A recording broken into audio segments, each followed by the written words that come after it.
Hi guys, फिर से हमारे चैनल में स्वागत है। और हम आज एक नया कॉन्सेप्ट लेके आए हैं। 30 MCQ हैं about the chapter the globe. और गाइज अगर इसको पढ़ लिया तो व्हाट आई फील कि मैंने कोशिश की है कि पूरी NCERT कवर करने की। NCERT का जो चैप्टर है क्लास 6 में द ग्लोब, इससे बाहर कहीं कुछ नहीं आना। तो बढ़ते हैं अपने पहले क्वेश्चन की तरफ। Which of the following lines run parallel to the equator on a globe, that is the latitude. Guys question में आगे बढ़ने से पहले मैं आपको कुछ क्लियर करता हूँ ग्लोब के बारे में कि मान लीजिए ये एक ग्लोब, ठीक। अब हम थोड़ा सा इसके बारे में आपको बताएंगे कि ट्रॉपिक ऑफ कैंसर क्या है, ट्रॉपिक ऑफ कैप्रिकॉर्न क्या है, ठीक है। फिर टेम्परेट जोन कहाँ बनता है, नॉर्थ पोल कहाँ बनता है, साउथ पोल कहाँ बनता है, फ्रिजिड जोन क्या होता है। तो हम सबसे पहले क्या करेंगे, गाइस थोड़ा वर्ड ख़राब है, देखना थोड़ा। इसके बीच से एक हम जस्ट एक लाइन पास कर देते हैं, ठीक। And this line is known as the equator. ये एक प्रकार का सर्कल है, ध्यान रखना। ये कोई ऐसी लाइन नहीं है, पूरा सर्कल टाइप का बनेगा। जस्ट ये मैं समझाने के लिए कि ये 2D डायग्राम है। और इक्वेटर को किससे रिप्रेजेंट करेंगे हम, 0 डिग्री से, ठीक है। फिर अब आगे आते हैं, इससे चले जाते हैं दोस्त। ये देखो, ये लाइन ड्रॉ करते हैं, ठीक है। और एक ये लाइन ड्रॉ करते हैं, और ये हो जाएगा 23.5 डिग्री नॉर्थ। और ये हो गया ये हो जाएगा ½ डिग्री साउथ। एंड इसलिए नॉर्थ में जब जाएंगे हम बढ़ेंगे तो ये हो जाता है दोस्त ट्रॉपिक ऑफ कैंसर, ठीक है। सेम चीज़ ये लाइन साउथ में आ जाएगी तो हमारी क्या हो जाएगी, ट्रॉपिक ऑफ कैप्रिकॉर्न। एकदम सिंपल सी बात है। 23.5 डिग्री नॉर्थ में जाएगा तो ट्रॉपिक ऑफ कैंसर हो जाएगा, 23.5 डिग्री साउथ में जाएगा तो ट्रॉपिक ऑफ कैप्रिकॉर्न हो जाएगा। अच्छा, इन दोनों के जो बीच का ये जो जोन बनता है, ठीक है, that is nothing but that is called a torrid zone, ठीक है। अच्छा, टॉरिड जोन के जो ऊपर जाएंगे यहाँ पे समव्हाट ये लाइन पहली चीज़, और दूसरी चीज़ एक लाइन बनेगी ये लाइन। अब ये हो जाएगा 66.5 डिग्री नॉर्थ, और ये हो जाएगा 66.5 डिग्री साउथ। तो दिस लाइन जो साउथ में हमारी बन रही है वो हो जाएगी एंटार्कटिक सर्कल, ठीक। और ये जो बन जाएगी ये क्या बनेगी, आर्कटिक सर्कल। कहीं कोई प्रॉब्लम बताइएगा। अच्छा, ये जो बीच वाला जोन होता है इसको हम कह देंगे नॉर्थ टेम्परेट जोन, ठीक है। इधर वाला होता है साउथ टेम्परेट जोन, ठीक। तो ये तो रहा कि ग्लोब के बारे में। अब हम धीरे धीरे चलते हैं अपने क्वेश्चंस की तरफ। गाइज आपको बहुत मज़ा आने वाला है। तो सबसे पहले चलते हैं, अब सेकंड क्वेश्चन है। पहले तो हमने देख ही लिया कि what is the significance of meridian on a globe. तो ये क्या करेगा, अर्थ को ईस्टर्न और वेस्टर्न हेमिस्फीयर में डिवाइड करेगा। अगर हम ऐसे ग्लोब को देखेंगे तो ये जो इक्वेटर है इधर नॉर्थ हो जाता है, इधर साउथ हो जाता है, ठीक है। नॉर्थ ये कहते हैं पोल, और ये हो गया हमारा साउथ पोल, ठीक है। इन द सेम वे जो मेरिडियन होता है ये कुछ ऐसे बनता है, ये ऐसे कुछ ऐसे सर्किल होते हैं। तो ये हमारा इधर क्या क्या हो गया, वेस्ट, इधर का हो गया east.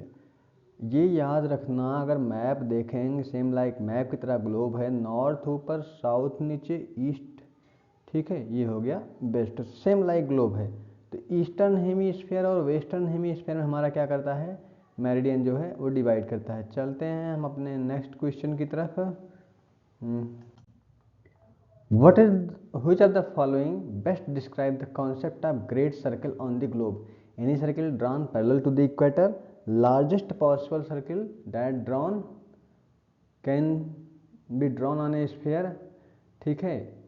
A circle that divide the globe into the equal northern and southern hemisphere, a circle that passes through the poles, that is largest, that ये बात कर रहा है ग्रेट सर्किल ना, concept of great circle.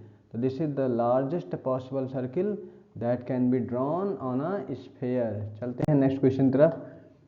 The angle between the axis of rotation of the earth and orbital plane, angle between the axis of rotation of earth and orbital plane, वैसे ये क्या कहते हैं कि इसको angle of obliquity, angle of, ये guys ये बहुत ही मोस्ट इंपॉर्टेंट क्वेश्चन है, एंगल ऑफ ऑब्लिक्यूटी, ठीक है।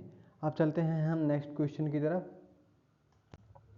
Which of the following not true, not a true representation of earth on globe elevation of landform, ठीक है, क्योंकि बाकी तो डिस्टेंस, एरिया, डायरेक्शन तो दिखाता है। अब भाई कहाँ लैंड में मतलब कितना मतलब उतार है, कितना चढ़ाव, ये कैसे शो करेंगे, ठीक है।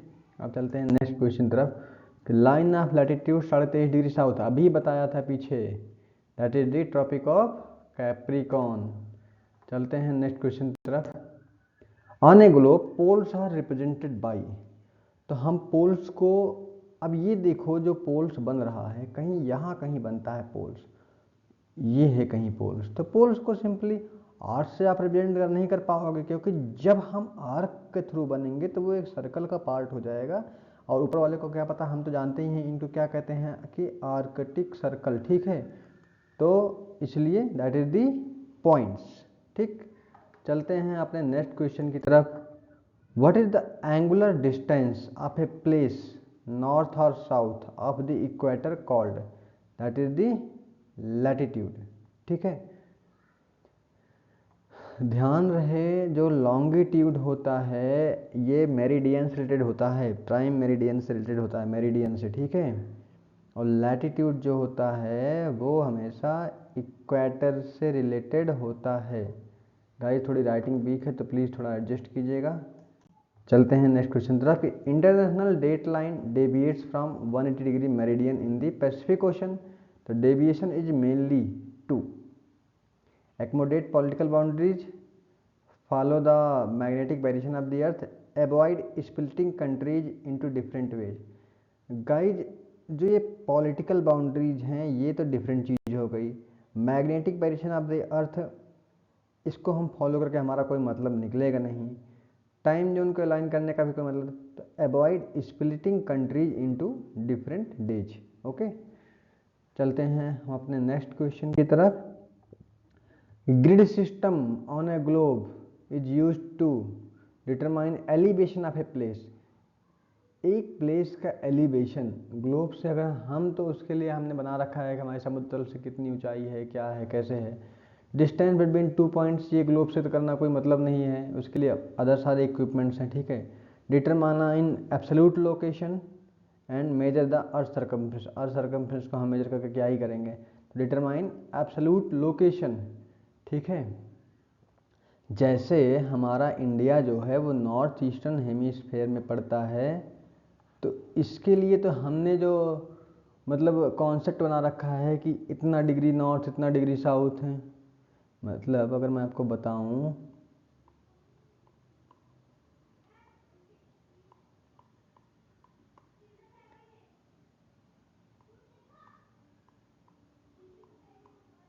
से कितना हो जाएगा, तो ये नॉर्थ ईस्ट दोनों के कोऑर्डिनेट इसने दे दिए, तो ये क्या करेगा, that is determining absolute location, ठीक है। अब चलते हैं हम नेक्स्ट क्वेश्चन तरफ कि which line marks the boundary of the earth polars day and night, तो पोलर्स डे एंड नाइट पे आएगा तो क्या आएगा सबसे, आर्कटिक सर्कल, ठीक है, तो ये सब तो क्वेश्चन ऐसे देखने ही नहीं है, ये अगर आप पहली स्लाइड आपको पता हो जैसे तो उसके से हो जाएंगे।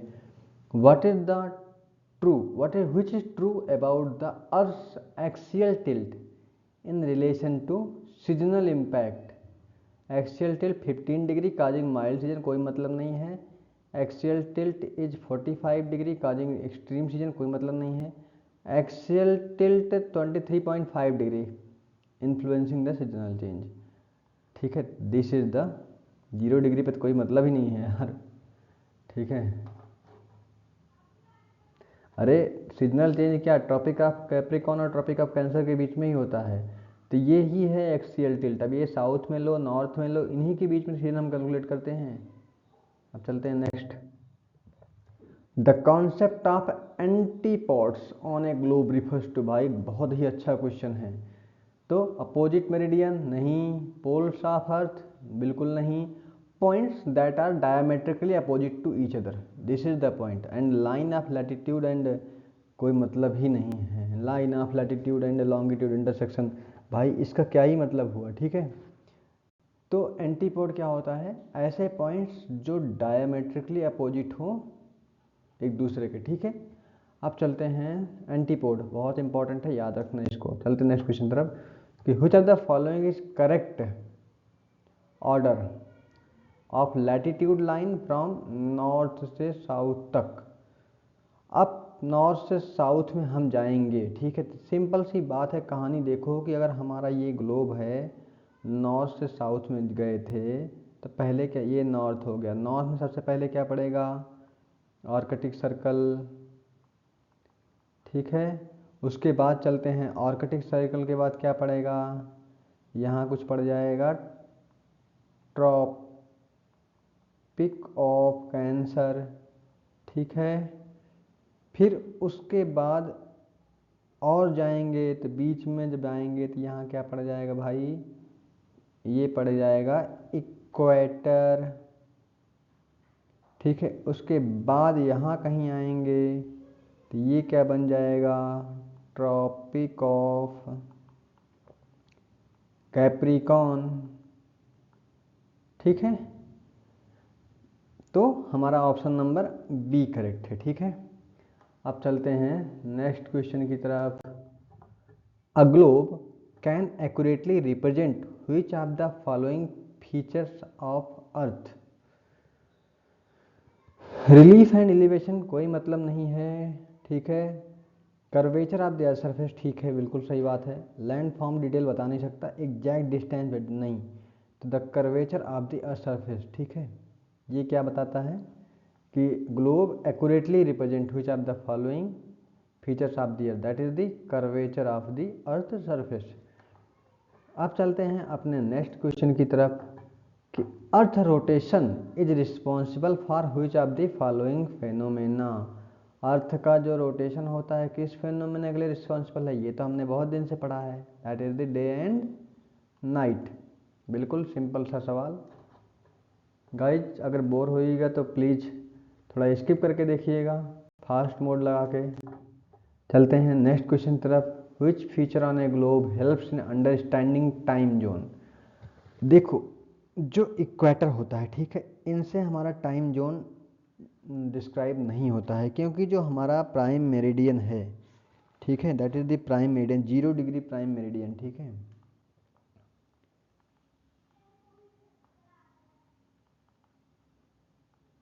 और डेट लाइन हमारी क्या है, इंटरनेशनल डेट लाइन क्या लिया है,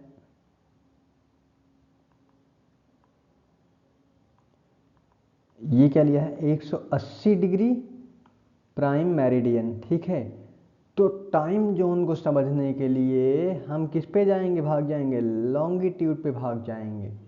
ठीक है, सिंपल, ये तो मतलब बहुत बेसिक सी चीज़ें हैं कि लॉन्गिट्यूड, अगर मेरिडियन की बात होगी तो लॉन्गिट्यूड आएगा, और लैटिट्यूड की बात होगी तो वहाँ इक्वेटर आएगा। ठीक है, चलते हैं नेक्स्ट क्वेश्चन की तरफ। हेमीस्फेयर, बहुत ही सिंपल क्वेश्चन है।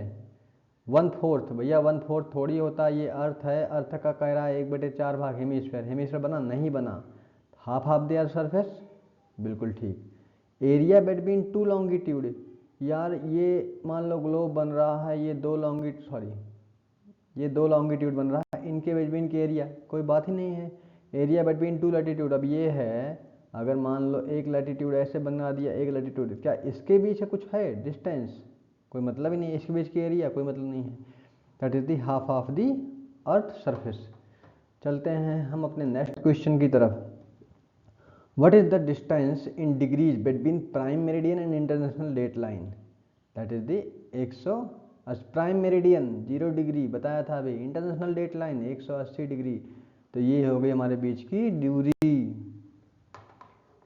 अब आते हैं हम नेक्स्ट क्वेश्चन तरफ। Which are the following statement about meridian is true? All meridian are different length, नहीं।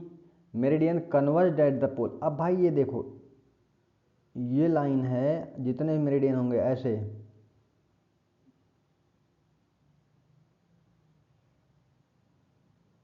ये देखो पोल की तरफ सारे जा रहे हैं, तो मतलब इनका क्या हो रहा है, कन्वर्जन हो रहा है। तो मेरिडियन चाहे वो साउथ पोल पे हो चाहे नॉर्थ पोल पे हो, तो मेरिडियन कन्वर्ज एट द पोल। ठीक है। अब तो अगले क्वेश्चन की तरफ बढ़ते हैं। कॉन्सेप्ट ऑफ जियोइड, ये तो बहुत हमने बचपन से ही पढ़ा है, लेकिन अब पढ़ते हैं इसमें।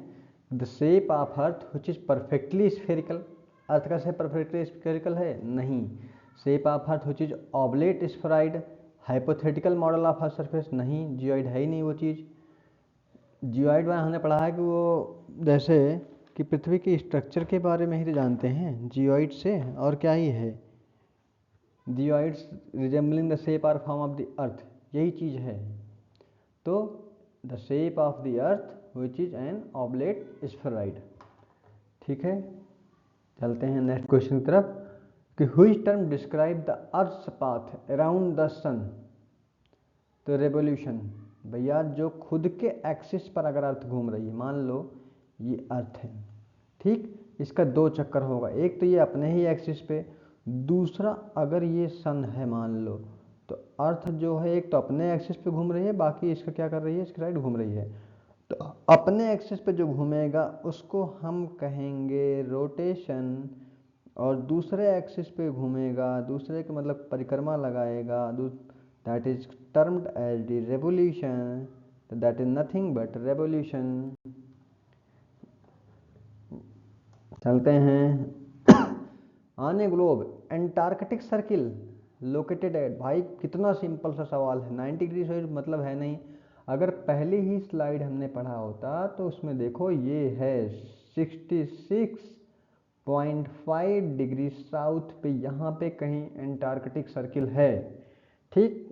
चलते हैं हम अपने अगले क्वेश्चन की तरफ। Which of the following is true about the equator? It is the longest latitude line. It passes through Antarctic Circle. It has a same length as the prime meridian. Divides Earth into 2 equal. Eastern, भैया ये बताओ कि eastern western hemisphere में कैसे काट सकती है कोई? ठीक है, तो हम कहते हैं लैटिट्यूड की बात आई, लॉन्गेस्ट लैटिट्यूड लाइन। ठीक है। और लॉन्गेस्ट क्यों नहीं होगी? आप जरा बताओ कि इक्वेटर यहाँ बन रहा है, डायामीटर ही लार्जेस्ट होता है, फिर जो बनता जाएगा वो तो छोटा हो जाएगा, डायामीटर ही मतलब लार्जेस्ट में ही काउंट होता है। ठीक है। अब चलते हैं नेक्स्ट क्वेश्चन की तरफ। What is the main purpose of international date line? To establish a starting point for the longitudinal measurement, to differentiate between arctic circle और एंटार्क्टिक सर्कल, कोई मतलब ही नहीं है। To separate one calendar day from next, to determine earth rotational speed, यार इससे rotational speed तो हम निकाल ही नहीं सकते हैं, तो to separate one calendar from the next. ठीक है। चलते हैं नेक्स्ट क्वेश्चन की तरफ अपने। The tropic of cancer passes through which of the following continent? One of the most important question. South America, Europe, Asia, Australia, that is the Asia. ये चीज़ आप लोग मैप में देखिएगा। ठीक है। इंडिया से भी पास होती है, 8 राज्यों से भी देखिएगा। The term equinox refers to the time when the sun is farthest from the equator, the time when a day and night are of equal length, the point where earth is closer to the sun, the line where the earth's shadow falls during an eclipse, that is the time when day and night are of equal length, ठीक है। That termed is referred as the equinox, ठीक। अब जो इसमें जो term आता है कि इक्विनॉक्स कब कब होता है, ये चीज़ देखना। इक्विनॉक्स में बता देता हूँ अभी से फिलहाल 21 मार्च का एक इक्विनॉक्स होता है, ठीक है। दूसरा होता है 23 सितंबर को। तो इक्विनॉक्स मतलब ऐसा समय जिसमें क्या है, डे एंड नाइट क्या है हमारा, day time when day and night are of equal length. चलते हैं नेक्स्ट क्वेश्चन की तरफ गाइज, बस खत्म होने वाला है। On a globe which ocean does the international line pass through, किस ओशन से पास होगा, सबसे यहाँ देखो पैसिफिक ओशन, ठीक है। अब चलते हैं नेक्स्ट क्वेश्चन की तरफ। Which of the following location is most accurately depicted on the globe, large land masses, coastal outlines, poles, mountain range. तो पोल्स को क्या है जनरली गाइज, हम जब पोल्स बनाते हैं तो इसको एक जब पॉइंट से रिफर करते हैं, तो पॉइंट से सटीक एक्यूरेट लोकेशन कहीं मिल नहीं सकती। लाइंस जो भी हैं वो सटीक लोकेशन नहीं दे सकती। लैंड मासेस से कोई मतलब ही नहीं है, इसलिए this is nothing but the poles, ठीक। चलते हैं हम लास्ट क्वेश्चन की तरफ। Which of the following coordinate would likely to represent a location in the southern hemisphere। Guys इसका तो आंसर आप खुद ही ढूंढ सकते हो। ये क्या है, पहला जो पहला इसने दिया है भाई, ये तो नॉर्थ ईस्ट है, ये भी नॉर्थ वेस्ट है, ये भी नॉर्थ ईस्ट है, तो this is the correct option, southern hemisphere. ये कहाँ पड़ेगा, जैसे अगर ग्लोब में हम देखेंगे तो ये कहीं मान लो क्या हो जाएगा, बात ये साउथर्न हेमिस्फीयर की कर रहा है, ठीक है। तो हम बनाते हैं फटाफट, ईस्ट वेस्ट, सॉरी वेस्ट, ये हो गया नॉर्थ, ये साउथ। तो साउथ वेस्ट कहीं पे क्या पड़ेगा, ये है। तो साउथ और वेस्ट 35 डिग्री और 60 में लगता है थोड़ा सा एंगल बहुत कम ही होगा इसका, साउथ की तरफ ज़्यादा टिल्ट होगा, ठीक है। 35 डिग्री और साउथ और 60 डिग्री वेस्ट। गाइज एक एडिशनल क्वेश्चन है और ये आप लोगों के लिए है, और ये one of the I feel थोड़ा सा टफ क्वेश्चन है। अभी इसका आंसर बताने वाला नहीं हूँ, आप लोग मुझे कमेंट बॉक्स में बताइएगा इसका आंसर कि which of the following statement best describe the Coriolis effect as observed on a global scale, ठीक है। इस क्वेश्चन के हैं तो प्लीज़ इसका आंसर कमेंट बॉक्स में ज़रूर बताइएगा। अगर वीडियो पसंद आई हो तो प्लीज़ चैनल को लाइक करें, सब्सक्राइब करें। थैंक यू, जय हिंद, जय भारत। इसी के साथ आज का सेशन समाप्त होता है। Thank you.